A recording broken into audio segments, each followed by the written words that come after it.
Hi everyone, ಎಲ್ಲರಿಗೂ ನಮಸ್ಕಾರ. Welcome and welcome back to my channel. ಎಲ್ಲರೂ ಹೇಗಿದ್ದೀರಾ? ಎಲ್ಲರೂ ಚೆನ್ನಾಗಿದ್ದೀರಾ ಅಂತ ಅನ್ಕೊಳ್ತಾ ಇದ್ದೀನಿ. ನಾನು ಕೂಡ ತುಂಬಾ ಚೆನ್ನಾಗಿದ್ದೀನಿ. ಇವತ್ತಿನ ಒಂದು ಚಿಕ್ಕ ವ್ಲಾಗ್ ಬಂದು ನಮ್ಮ ಫ್ಯಾಮಿಲಿಯಲ್ಲಿ ಒಬ್ಬರದು ಮದುವೆ ಇದೆ, ನಮ್ಮ ಆಂಟಿ ಮಗಳದು. ಸೊ ಈವ್ನಿಂಗ್ ರಿಸೆಪ್ಷನ್ ಇರೋದ್ರಿಂದ ಬೆಳಗ್ಗೆಯಿಂದಾನೆ ಸ್ವಲ್ಪ ರೆಡಿ ಆಗ್ತಾ ಇದೀವಿ. ಅಂದ್ರೆ ಏನಿಲ್ಲ, ನನ್ನ ಮಗಳು ನಿನ್ನೆಯಿಂದ ಕೇಳ್ತಾ ಇದ್ಲು, ಮಮ್ಮಿ ನಾಳೆ ಮದ್ವೆ ಇದೆಯಲ್ವಾ, ಹೋಗೋಣ, ನನಗೆ ಮೆಹಂದಿ ಹಾಕು ಅಂತ ಕೇಳಿರೋದಕ್ಕೆ ನಾನು ಸ್ವಲ್ಪ ಬಿಸಿ ಇರೋದ್ರಿಂದ ನನಗೆ ಹಾಕೋದಕ್ಕೆ ಆಗ್ತಾ ಇಲ್ಲ. ಅಂಡ್ ಬೆಳಗ್ಗೆ ಬಂದು ಫ್ಯಾನ್ಸಿ ಸ್ಟೋರ್ಗೆ ಹೋಗಿದ್ದೆ ಅಂಡ್ ಕೆಲವೊಂದು ಕ್ಲಿಪ್ಸ್ ಮತ್ತೆ ಸ್ಟಿಕ್ಕರ್ ನ ತರೋದಕ್ಕೆ, ಹಾಗೆ ಒಂದು ಮೆಹಂದಿನು ತಗೊಂಡ್ ಬಂದೆ. ಅಂಡ್ ಇದಂತೂ ಇನ್ಸ್ಟಂಟ್ ಆಗಿ ಆಗುತ್ತೆ, 1 hour ಗೆ ಕಲರ್ ಬಂದ್ಬಿಡುತ್ತೆ. ಇನ್ನ ನಾವು ಆತರ ಈ ತರ ಮೆಹಂದಿ ಹಾಕ್ತಿವಲ್ಲ, ಅದಾದ್ರೆ 2-3 hours ಬಿಡ್ಬೇಕು, ಸಕ್ಕರೆ ನೀರ್ ಹಾಕ್ಬೇಕು, ಹಾಗೆ ಹೇಗೆ ಇರುತ್ತೆ. ಬಟ್ ಈ ಮೆಹಂದಿ ಏನಿಲ್ಲ, ಹಾಕಿದ್ದು 1 hour ಗೆ ಕಲರ್ ಅಂತೂ ತುಂಬಾ ಅಂದ್ರೆ ತುಂಬಾ ಚೆನ್ನಾಗಿ ಬರುತ್ತೆ. ನಾನ್ ಯೂಸ್ ಮಾಡಿರೋದು ಕಾಶ್ಮೀರಿ ಹೆನ್ನ ಅಂತೇಳಿ, ಅದು 25 rupees ಅಷ್ಟೇ. ತುಂಬಾ ಅಂದ್ರೆ ತುಂಬಾ ಕಲರ್ ಬರುತ್ತೆ. ಇನ್ನ ನಾವು ಸಂಜೆ ಆಗಿ ರೆಡಿ ಆಗಿ ಇನ್ನ ಚೌಟ್ರಿ ಹತ್ರ ಬಂದಿದೀವಿ. ಅಂಡ್ ಚೌಟ್ರಿ ಒಳಗಡೆ ಬಂದಿದ ತಕ್ಷಣ ನಮ್ಮ ನಾದಿನಿ ಮಕ್ಕಳು, ಮೈದನ್ ಮಕ್ಳು ಎಲ್ಲರೂ ಎಂಟ್ರಿ ಆದ್ರು. ಎಲ್ಲಾರ ಜೊತೆನೂ ಮಾತಾಡ್ತಾ ಇದಾರೆ ನನ್ನ ಮಕ್ಕಳು. ಇನ್ನ ಎಲ್ಲರೂ ಮಾತಾಡ್ಕೊಂಡು ಅಲ್ಲೇ ಆಟ ಆಡ್ತಾ ಇದ್ರು. ಇನ್ನ ತುಂಬಾ ಜನ ಬಂದಿದ್ರಲ್ವಾ, ಸ್ವಲ್ಪ ಹೊತ್ತು ಬಿಟ್ಕೊಂಡು ಮತ್ತೆ ಫೋಟೋಸ್ ವಿಡಿಯೋಸ್ ನ ತೆಗೆಸ್ಕೊಳಕ್ ಹೋಗೋಣ ಅಂತೇಳಿ ಅಲ್ಲೇ ಕುತ್ಕೊಂಡು ಮಾತಾಡ್ತಾ ಇದ್ವಿ.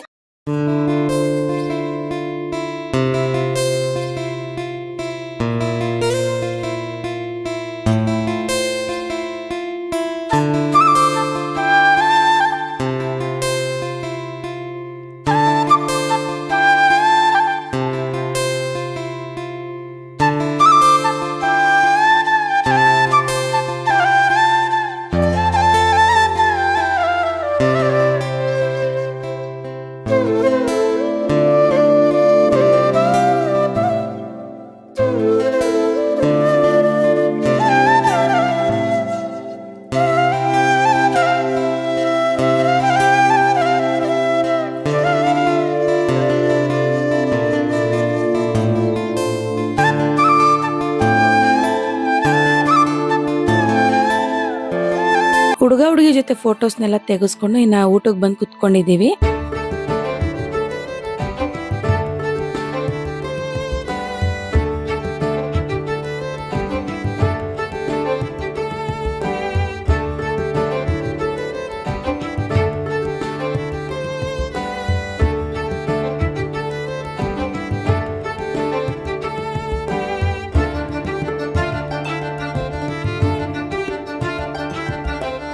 ಇನ್ನು ಊಟ ಮಾಡ್ಕೊಂಡ್ ಬಂದ್ವಿ ಮೇಲ್ಗಡೆ. ಇನ್ನ ನಮ್ಮ ಅತ್ತೆಯವ್ರು 3 ಜನನು ಕುತ್ಕೊಂಡಿದ್ರು ಒಟ್ಟಿಗೆನೆ. ಒಂದೊಂದ್ಸಲ ವಿಡಿಯೋ ಮಾಡ್ಬೇಕಾದ್ರೆ ಒಬ್ಬೊಬ್ರೆ ಇರ್ತಾರೆ, ಇಲ್ಲಾಂದ್ರೆ ಇಬ್ರಿಬ್ರೆ ಇರ್ತಾರೆ. ಸೊ ಇವತ್ತು 3 ಜನ ಇರೋದ್ರಿಂದ ಒಂದೇ ಸಲ ವಿಡಿಯೋನ ಮಾಡ್ಕೊಳ್ತಾ ಇದೀನಿ.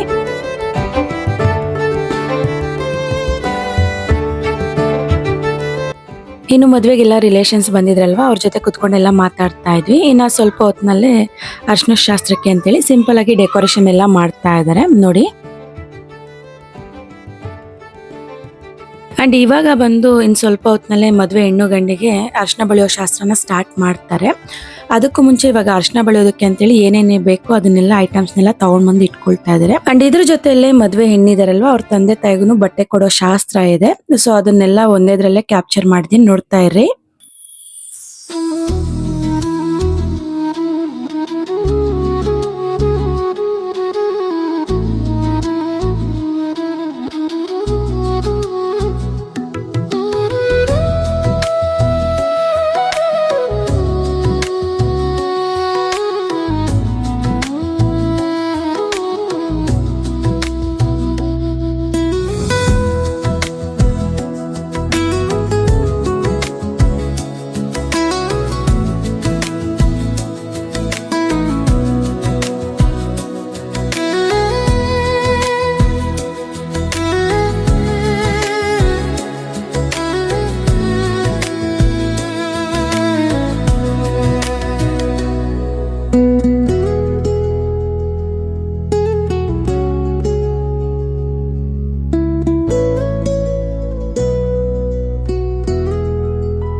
ఓ సాలడే మెత్తింది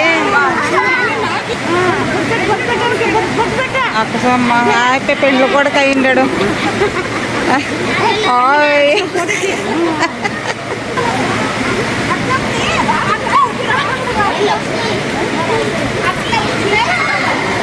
బట్టలకు తొడుస్తారు తొడిపించుకోమా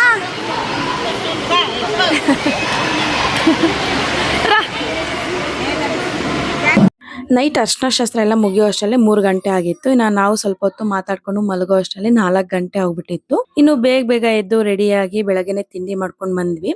ಇನ್ನು ಇಲ್ಲೆಲ್ಲ ಶಾಸ್ತ್ರಗಳೆಲ್ಲ ಮಾಡ್ತಾ ಇದ್ದಾರೆ.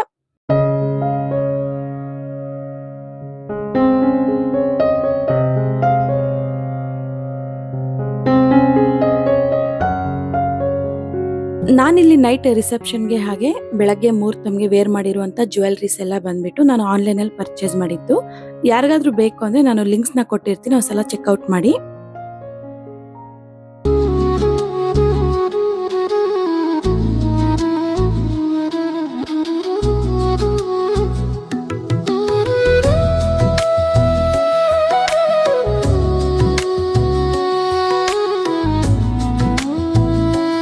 ನನ್ನ ಕೈಲಿ ಎಷ್ಟೆಷ್ಟು ಸಾಧ್ಯ ಆಗುತ್ತೋ ಅಷ್ಟಷ್ಟು ವಿಡಿಯೋನ ನಾನು ಕ್ಯಾಪ್ಚರ್ ಮಾಡ್ಕೊಂಡೆ ಅಷ್ಟೇ. ಇನ್ನ ಹಾಲೊಯ್ಯೋ ಕಾರ್ಯಕ್ರಮನ ಮುಗಿಸ್ಕೊಂಡು ಬಂದೆ. ಇನ್ನ ಊಟಕ್ಕೆಲ್ಲ ಕುತ್ಕೊಂಡಿದೀವಿ.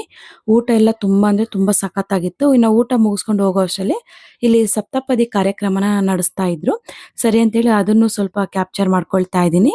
ಇನ್ನು ನನ್ ಮಗಳು ಇಟ್ಕೊಂಡು ಮಮ್ಮಿ ಡ್ರೆಸ್ ಚೇಂಜ್ ಮಾಡಿ ಮಮ್ಮಿ ಆಗ್ತಾ ಇಲ್ಲ ಅಂತ ಅವಳು ಕೇಳ್ತಾ ಇದ್ಲು. ಇನ್ನ ಒಂದು ಪೇರ್ ಇಟ್ಕೊಂಡು ಹೋಗಿದ್ದೆ. ನಾನು ಇಟ್ಕೊಂಡು ಒಂದೆರಡು ವಿಡಿಯೋಸ್ನ ಮಾಡ್ಕೋಣ, ಹುಡುಗ ಹುಡುಗಿ ಜೊತೆ ಫೋಟೋಸ್ ತೆಗೆಸ್ಕೊಂಡಿಲ್ಲ ಅಲ್ವಾ, ಅದನ್ನು ಮುಗಿಸ್ಕೊಂಡು ಇನ್ನೇನು ಬೆಂಗಳೂರಿಗೆ ಹೊರಟು ಬಿಡೋಣ ಅಂತ ಹೇಳಿದ್ರೆ ಅವಳು ಸರಿ ಮಮ್ಮಿ ಫೋಟೋಸ್ ವಿಡಿಯೋಸ್ನೆಲ್ಲ ತೆಗೆಸ್ಕೊಂಡು ಹೋಗೋಣ ಅಂತ ಹೇಳಿದ್ಲು. ಸರಿ ಅಂತ ಹೇಳ್ಬಿಟ್ಟು ನಾವು ಔಟ್ ಸೈಡ್ ಬಂದ್ವಿ. ಇನ್ನ ಇಲ್ಲಿ ಫೋಟೋಸ್ನ ಹುಡುಗ ಹುಡುಗಿ ಫೋಟೋಸ್ನ ತೆಗಿತಾ ಇದ್ರು, ಸಿಂಗಲ್ ಫೋಸ್ನ. ಇನ್ನ ಸರಿ ಅಂತ ಹೇಳ್ಬಿಟ್ಟು ಅವ್ರ ಹತ್ರನೇ ಹೋಗಿ ಒಂದೆರಡು ಫೋಟೋಸ್ನ ವಿಡಿಯೋಸ್ನ ಮಾಡ್ಕೊಂಡು ಇನ್ನ ಬಂದ್ವಿ. ಇನ್ನ ಇಲ್ಲಿ ಸ್ಟ್ಯಾಚು ಇಟ್ಟಿದಾರಲ್ವಾ, ಮುರುಗನ್ ಸ್ಟ್ಯಾಚು, ಇಲ್ಲಿ ಬಂದ್ಬಿಟ್ಟು ಮಮ್ಮಿ ನೋಡು ಇಲ್ಲಿ ಎಷ್ಟು ಚೆನ್ನಾಗಿದೆ ಅಂತೇಳಿ ಎಲ್ಲ ಸ್ವಲ್ಪ ಅಲ್ಲೇ ನೋಡ್ಕೊಂಡು ನಿಂತ್ಕೊಂಡಿದ್ವಿ. ಇನ್ನು ಮಕ್ಳಿಗೆ ಇಬ್ರಿಗೂ ಡ್ರೆಸ್ ಚೇಂಜ್ ಮಾಡಿದೆ. ಇನ್ನು ನನ್ನ ಮಗಳು ಬಂದು ನಮ್ಮ ನಾದಿನಿಯವ್ರ ಜೊತೆ ಹೋದ್ಲು, ಹುಡುಗಿ ಮನೆಗೆ ಹೋಗ್ತೀನಿ ಅಂತೇಳಿ. ಇನ್ನು ನಾವು ಬಂದು ಬೆಂಗಳೂರು ಕಡೆ ಹೋಗೋಣ ಅಂತ ಅನ್ಕೊಂಡ್ವಿ. ಇನ್ನು ಇಲ್ಲಿ ದೊಡ್ಡಬಳ್ಳಾಪುರದಲ್ಲಲ್ವಾ ಮದ್ವೆ ಆಗಿದ್ದು, ಇಲ್ಲಿ ಒಂದು ದೇವಸ್ಥಾನ ಇದೆ, ಮುತ್ಯಾಲಮ್ಮ ದೇವಸ್ಥಾನ ಅಂತೇಳಿ, ಇಲ್ಲಿ ಬಂದು ನಮಸ್ಕಾರ ಹಾಕೊಂಡು ಹೋಗೋಣ ಅಂತೇಳಿ ದೇವಸ್ಥಾನದೊಳಗಡೆ ಬಂದಿದ್ದೀನಿ. ಅಂಡ್ ಮಧ್ಯಾಹ್ನ ಆಗಿರೋದ್ರಿಂದ ಜನ ಯಾರು ಇರ್ಲಿಲ್ಲ. ಆರಾಮಾಗಿ ಅಮ್ಮನವರ ದರ್ಶನ ಮುಗಿಸ್ಕೊಂಡು ಇನ್ನೇನು ಬೆಂಗಳೂರು ಕಡೆ ಹೋಗೋಣ ಅಂತೇಳಿ ಆರಾಮಾಗಿ ಬಂದು ಕುತ್ಕೊಂಡಿದ್ದೀನಿ ದೇವಸ್ಥಾನದೊಳಗಡೆ.